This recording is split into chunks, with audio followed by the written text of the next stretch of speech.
From the back end, Zach Bryant joining me, Colonial senior defender. And since the last time we crossed paths, Zach, you've kind of climbed your way up the Robert Morris career record books in terms of caused turnovers.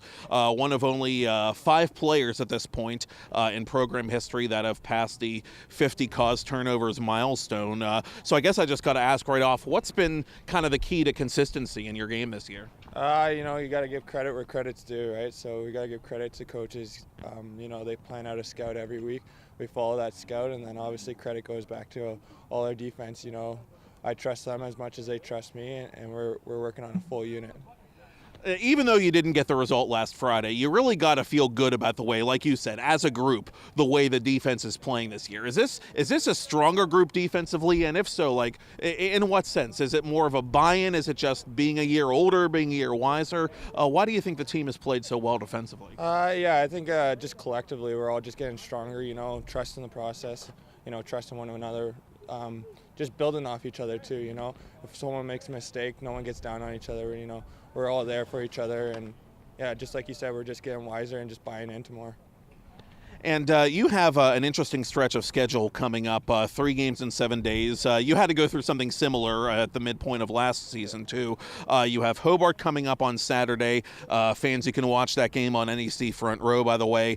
Next Tuesday, you have Canisius at Canisius, and fans will be able to watch that one on ESPN3, so that's nice exposure for the program. And then back here next weekend, another non-conference game against Cleveland State. Just what is the best way as a player, as a team, to go about preparing for these situations where you're shoehorning a bunch of games into a short time? I think the biggest thing is just not to look ahead.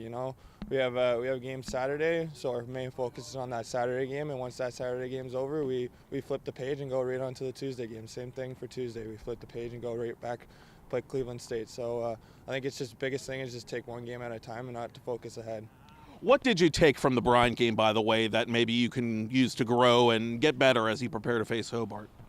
Just stay poised, we got down a couple goals, and I think we got a little antsy both ends. We just got to stay composed and play our game and not try and do anything extra. And lastly, that Hobart game again this Saturday at noon is the opening face-off up in Geneva. That's going to be an emotional game, I'm sure. You're a very good team. They're always a very good team, a tough team to play. And obviously a year ago they edged you guys out barely for the conference title in the regular season. What do you make of the 2018 Hobart squad, and what do you got to do to get out of there with a win? We've been watching them, and they're obviously a good team. They've only lost a couple of their guys from last year, but we expect them to come out strong, and we drifted away a little from our transition game last game, so we expect to get back to that and really give that transition game a shot to them.